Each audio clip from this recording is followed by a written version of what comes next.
അച്ചായൻ്റെ ഇത് രണ്ടാമത്തെ കല്യാണമാണ്. ആദ്യത്തെ കല്യാണം ഡിവോഴ്സാണ്. അതും പെൺകുട്ടികളോടാണ്, ഐ മീൻ ചേച്ചിമാരായിരുന്നു കേട്ടോ. അവരോടാണ് കൂടുതൽ അറ്റാച്ച്മെൻറ്റ്. കോള് വന്നു. ആ കോള് വന്നെന്ന് വെച്ചാൽ ഒരു വിസ തട്ടിപ്പിൻ്റെ കാര്യമാണ് കേട്ടോ. ഒരു ഇവന്റെ ആരാ ഞാൻ? വൈഫാണോ അല്ലെ അവന്റെ പെങ്ങളാണ്? എൻ്റെ ഒരു ഇതുമല്ല ഞാൻ. കണ്ടില്ലേ? അപ്പം ഇതാണ് ഇന്ന് നമ്മുടെ സബ്ജക്റ്റ്. എനിക്ക് പേഴ്സണലി അറിയാവുന്ന ഒരാളാണ് ഈ അച്ചായൻ. അതുപോലെ തന്നെ അച്ചായൻ്റെ എതിർവശത്ത് ഇരിക്കുന്ന ആ കുട്ടി, അതായത് എക്സ് എന്ന് പറയുന്നു. പക്ഷെ ആ കുട്ടി അത് സമ്മതിക്കുന്നില്ല. കാരണം എന്ന് വെച്ചാൽ അറിയില്ല, കുട്ടി പറയുന്നത് എന്താണ്, കുട്ടിക്ക് അയാളുമായിട്ട് യാതൊരു രീതിയിലുള്ള റിലേഷൻഷിപ്പ് ഇല്ല. മനസ്സിലായില്ലേ? പിന്നെ എന്തിൻ്റെ കടിയാണ് ഈ അച്ചായന്? സീരിയസ് ആയിട്ട് ഞാൻ ചോദിക്കുകയാണ്. അങ്ങേർക്ക് ഇഷ്ടമാണ് എന്ന് അങ്ങേര് പറഞ്ഞു. അങ്ങേര് പോസ്റ്റ് ഇടുന്നു. പുള്ളി ഇങ്ങനെയൊക്കെ പറയുന്നുണ്ട്. അതായത് പുള്ളി കെട്ടിപ്പിടിച്ചിരിക്കുന്ന ഫോട്ടോയും ഉമ്മ ജസ്റ്റ് ഒരു കിസ് തരുന്ന, ഫ്രണ്ട്സ് അമ്മി കിസ്സൊക്കെ വെക്കാം. മനസ്സിലായില്ലേ? ഫ്രണ്ട്സ് ആകുമ്പം ഹഗ് ചെയ്യാം. അത് തെറ്റുള്ള കാര്യമല്ല അച്ചായ.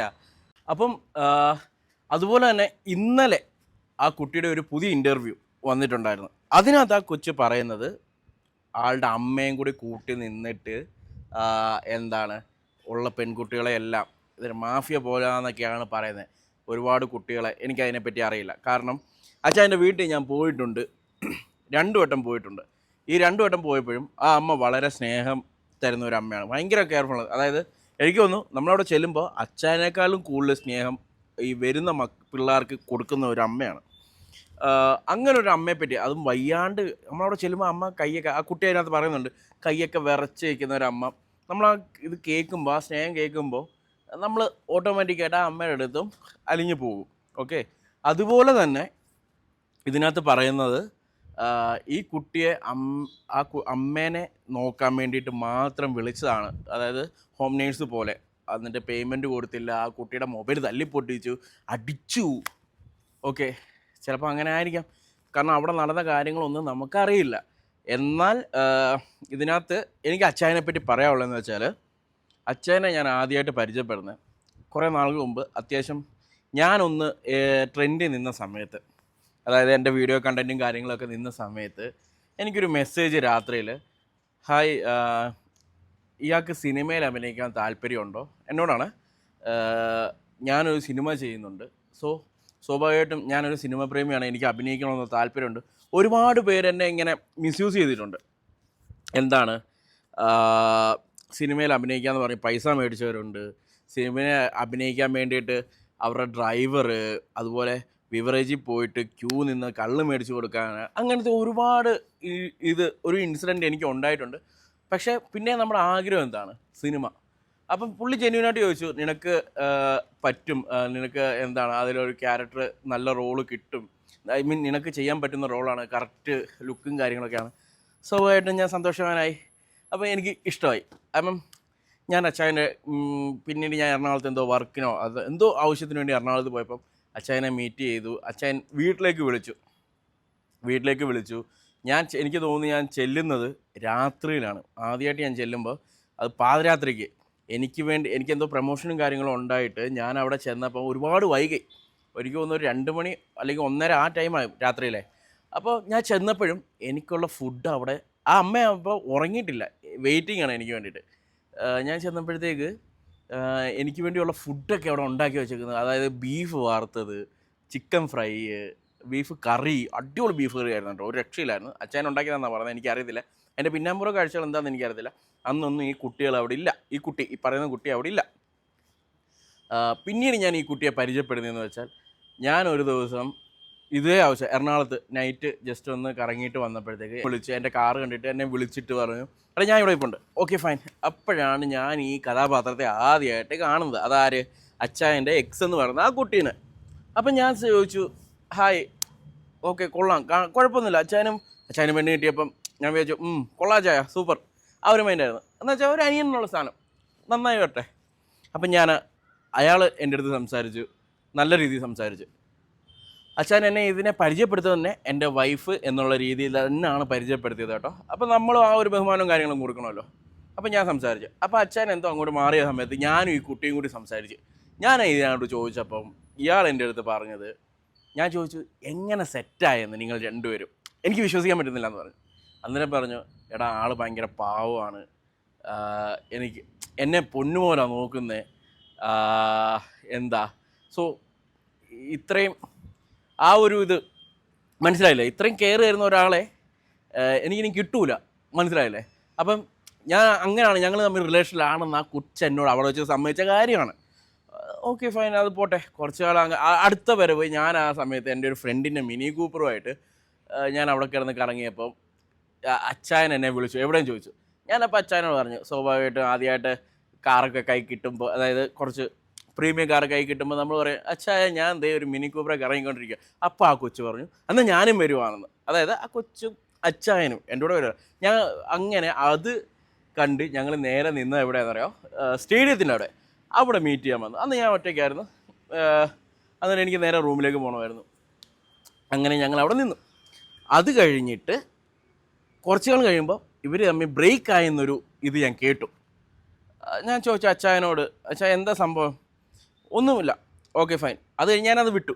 അത് കഴിഞ്ഞപ്പോൾ വീണ്ടും ഇവർ ഒരുമിച്ചുള്ള വീഡിയോസ് ഇടാൻ തുടങ്ങി. ഞാൻ വിചാരിച്ചു ഇത് പോയെന്നല്ലേ പറഞ്ഞേ. അപ്പോൾ ആ ഒരു ചിന്തയെ പിന്നെ അത് ബ്രേക്കായി. അത് കഴിയുമ്പോഴാണ് ഈ ഇഷ്യൂസൊക്കെ ഉണ്ടാകുന്നത്.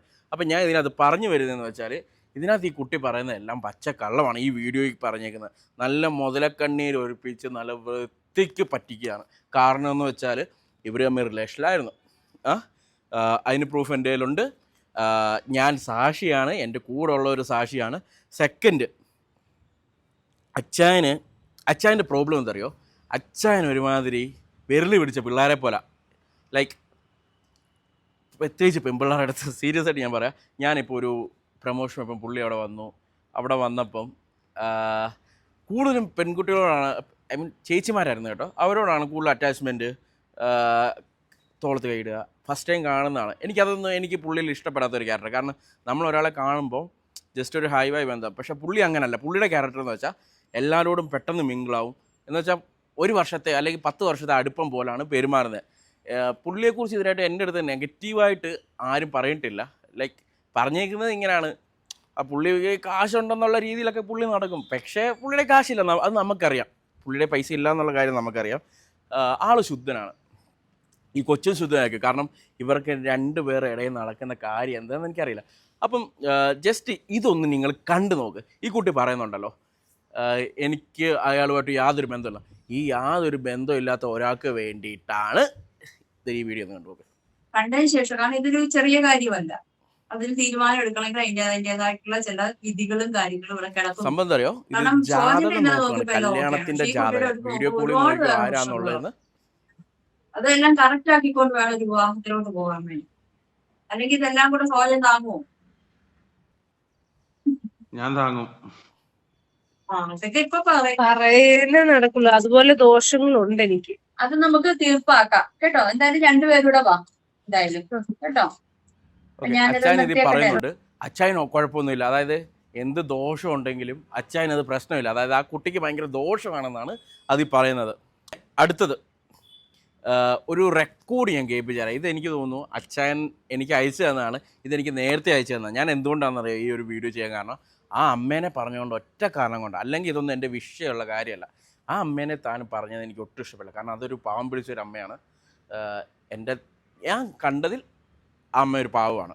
ഇനി അല്ലാത്ത പക്ഷേ നമ്മുടെ മുമ്പേ അഭിനയിക്കുവാണോ എന്ന് എനിക്കറിയത്തില്ല. അതിനെന്തെങ്കിലും പ്രൂഫോ കാര്യങ്ങളോ ഉണ്ടെങ്കിൽ താൻ ഇട്ടോ, ഓക്കെ ഫൈൻ. തന്നെ ഉപദ്രവിക്കുന്നോ എന്തോ അങ്ങനെ എന്തെങ്കിലും. ഇപ്പോൾ ഞാൻ റെക്കോർഡ് കേൾപ്പിച്ചു തരാം. ഈ റെക്കോർഡ് അച്ചായനും വേറൊരു ഒരു സ്ത്രീയും കൂടി സംസാരിക്കുന്നതാണ്. ജസ്റ്റ് ഒന്ന് കേട്ടോ. അവക്കിപ്പോ ഹോസ്പിറ്റലിൽ കഴിഞ്ഞ 10-12 ദിവസം നിന്നപ്പോ അവിടെ ഏതെങ്കിലും സെറ്റായി കാണും. പപ്പായായിട്ട് അവിടെ നിന്നപ്പോ അവിടെ വല്ല ഡോക്ടറോ കമ്പൗണ്ടറോ ആരെങ്കിലും ഒക്കെ സെറ്റായി കാണും. അതായിരിക്കും. ഇല്ലില്ല, അല്ലാണ്ട് പിന്നെ ഞാൻ എന്ത് കുറവുണ്ടാക്കിയിട്ടാ ഇവിടെ? ഞാനിവിടെ എന്ത് കുറവുണ്ടാക്കിയിട്ടാ അവക്ക്? ഞാനെന്ന് ചോദിച്ചോട്ടെ, ഞാനിവിടെ എന്ത് കുറവുണ്ടാക്കും? അവൾക്ക് സിനിമ കാണണമെന്ന് പറഞ്ഞാൽ പച്ചപ്പാതിരിക്ക് സിനിമയ്ക്ക് പോകും. പുറത്ത് ഭക്ഷണം, ഇവിടെ ഭക്ഷണം ഉണ്ടാക്കി വെച്ചാലും പുറത്ത് ഭക്ഷണം കഴിക്കണം. അവൾക്ക് ഇന്ന ഹോട്ടലിൽ നിന്ന് ഇന്ന ഭക്ഷണം കഴിക്കണമെന്ന് പറഞ്ഞാൽ അവിടെ പോവും.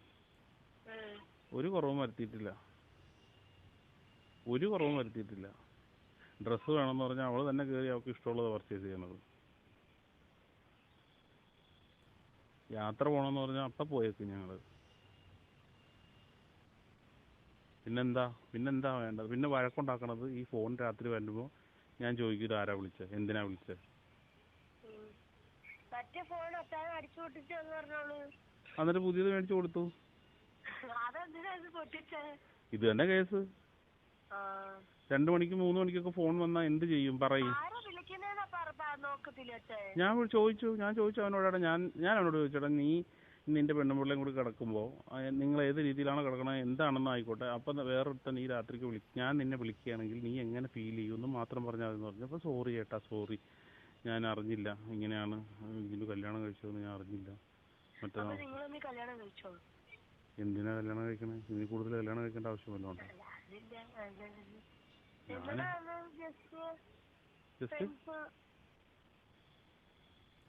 ജസ്റ്റ് ഫ്രണ്ടാ? ആ ഫ്രണ്ടിന്റെ കൂട്ടത്തിൽ രാത്രി 3 പ്രാവശ്യം 4 പ്രാവശ്യം കുളിച്ചേച്ച് കിടക്കണേ. ഇപ്പം വേറെ 2 പയ്യന്മാർ സംസാരിക്കുന്ന ഒരു റെക്കോർഡും കൂടി ഞാൻ ഇട്ട് തരാം.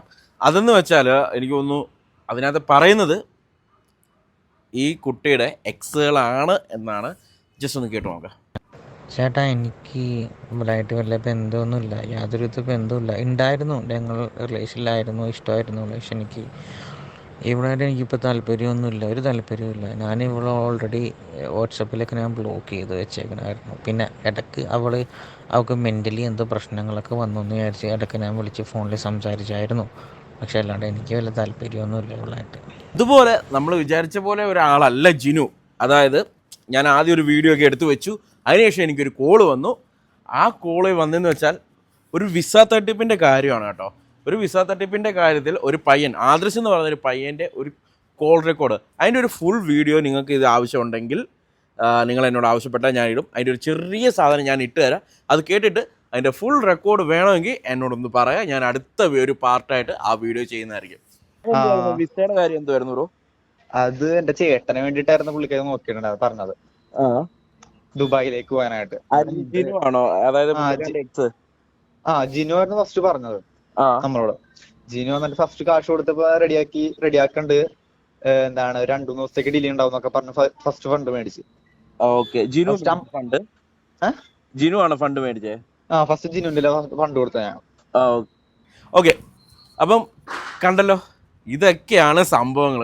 അപ്പം നമ്മൾ ഒരാളെ കുറ്റപ്പെടുത്തുമ്പോൾ ഒരാളുടെ മാത്രം കേട്ടിട്ടായിരിക്കത്തില്ല, എല്ലാവർക്കും കുറ്റം കുറവും കാണും. എന്നാൽ ഒരാൾ മാത്രം കുറ്റം ചെയ്തു എന്നുള്ള മൈൻഡാണ് ഇപ്പം നടന്നുകൊണ്ടിരിക്കുന്നത്.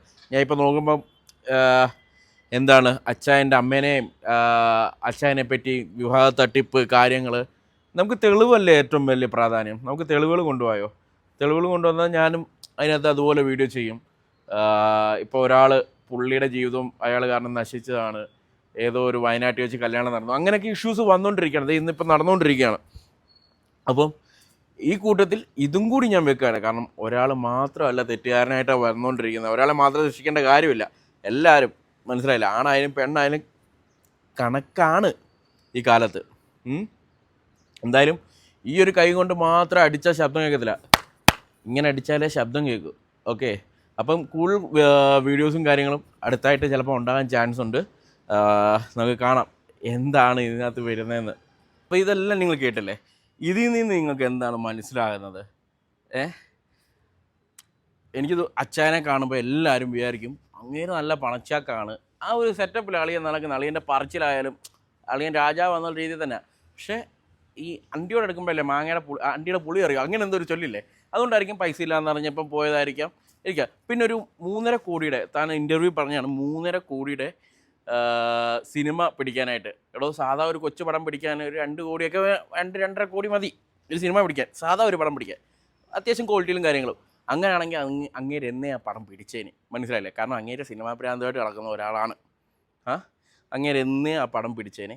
ഇനി അതിനെന്തെങ്കിലും പ്രൂഫ് ഉണ്ടെങ്കിൽ താൻ അറിയിക്കോ. കാരണം ഞാൻ കണ്ട കാര്യമല്ല, കേട്ട കാര്യമല്ല, ഇത് താൻ പറഞ്ഞ കാര്യമാണ്. അതിനെന്തെങ്കിലും പ്രൂഫും കാര്യങ്ങളുണ്ടെങ്കിൽ താൻ വെളിയിൽ വിട്. അതായത് തന്നോടൊരു ചേച്ചി പറഞ്ഞു എന്നല്ലേ പറഞ്ഞത്, ആ ചേച്ചിയുടെ പ്രൂഫും കാര്യങ്ങളും എന്തെങ്കിലും ഉണ്ടെങ്കിൽ വിട്ടോ, സീനില്ല. അടുത്തത്, ഒരിക്കലും ആ അമ്മേനെ അങ്ങനെ പറയാൻ പാടില്ല. താൻ ചെയ്ത ഏറ്റവും വലിയ തെറ്റ് അതുകൊണ്ടാണ് ഞാനിപ്പോൾ ഈ ഒരു വീഡിയോ ചെയ്യാനുള്ള ഏക റീസണും. ഇപ്പം നമ്മൾ താൻ അങ്ങേരെ മാത്രം കുറ്റപ്പെടുത്തുവാണെങ്കിൽ ഓക്കെ പറയട്ടെ, അത് നിങ്ങളുടെ മാത്രം മാറ്ററാണ്. പക്ഷേ അതിനകത്ത് ആ പാവം പിടിച്ച അതിനെയൊക്കെ കൊണ്ട് ഇടുക എന്ന് വെച്ചാൽ അത് മോശം പരിപാടിയാണ്.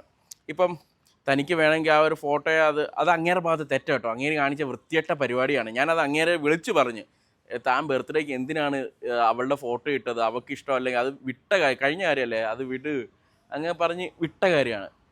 പക്ഷേ ആ ഫോട്ടോ ഇട്ടതിൻ്റെ ഒരു കാര്യമില്ലെന്ന് പറഞ്ഞു. അന്നേരം കിടന്ന് മോങ്ങുന്നു അങ്ങേര്. സീരിയസ്ലി അങ്ങേര് പറ്റിയേക്കാലും പോന്നു. എന്നെ ഇഷ്ടമാണ്, അങ്ങനെയാണ്, എനിക്കിഷ്ടമാണ്, അവൾ എൻ്റെ ജീവനാണ്, അങ്ങനെയൊക്കെ പറഞ്ഞിട്ട്.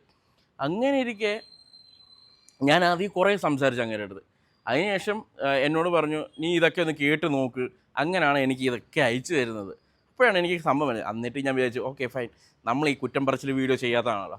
അപ്പം ഞാൻ വിചാരിച്ചു ഓക്കെ ഫൈൻ, അത് വിട്ടേക്ക്. പിന്നെ ഇന്ന് ഒരു വീഡിയോ കണ്ടു, അത് അമ്മയും പറഞ്ഞപ്പം ഒട്ടും സഹിച്ചില്ല. അതുകൊണ്ടാണ്. അപ്പം നിങ്ങൾ ഈ ഒരു തെളിവും കാര്യങ്ങളൊക്കെ അടിസ്ഥാനമാക്കിയിട്ട് നിങ്ങൾ വിലയിരുത്തുക ഇവിടെ ആരാണ് എന്താണ് പ്രശ്നമെന്നോ. ഒന്നെങ്കിൽ പിന്നെ വേറൊരു പ്രധാനപ്പെട്ട കാര്യം എന്ന് വെച്ചാൽ അച്ചായൻ്റെ ഇത് 2ാമത്തെ കല്യാണമാണ്. ആദ്യത്തെ കല്യാണം ഡിവോഴ്സാണ്. അതുപോലെ ഈ അച്ചായൻ്റെ എക്സ് എന്ന് പറയുന്ന കുട്ടിയുടെ കല്യാണവും കഴിഞ്ഞ് അതിലൊരു കുഞ്ഞുമുണ്ട്.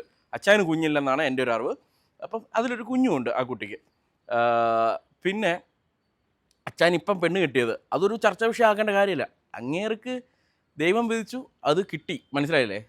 നമുക്ക് തലയിൽ ഓരോ സാധനങ്ങൾ എഴുതിയിട്ടുണ്ട്. നമ്മുടെ തലയിൽ എന്തൊക്കെ വരും, എന്തൊക്കെ അനുഭവിക്കണം, അല്ലെങ്കിൽ നമ്മുടെ ലൈഫ് പാർട്ട്ണർ ആരാണ്, എത്ര പേര് ലൈഫിൽ വന്നാലും ഒരാളെ കാണത്തുള്ളൂ. അത് പണ്ടേ എഴുതി വെച്ച ഒരു കാര്യമാണ്. അപ്പോൾ അത്രേ ഉള്ളൂ ഇതൊക്കെ. അപ്പം ഇത്രേ ഉള്ളൂ. ഈ ഒരു പ്രൂഫും കാര്യങ്ങളൊക്കെ വെച്ചിട്ട് താനൊന്ന് നോക്കുക, കണ്ടു നോക്കുക. അല്ലെങ്കിൽ ഈ കാണുന്നവർ ഒന്ന് വിലയിരുത്തുക. നിങ്ങൾക്ക് എന്തെങ്കിലും കമൻറ്റ് ഇതിനെപ്പറ്റി പറയാനുണ്ടെങ്കിൽ കമൻറ്റ് ഇടുക. ഓക്കെ.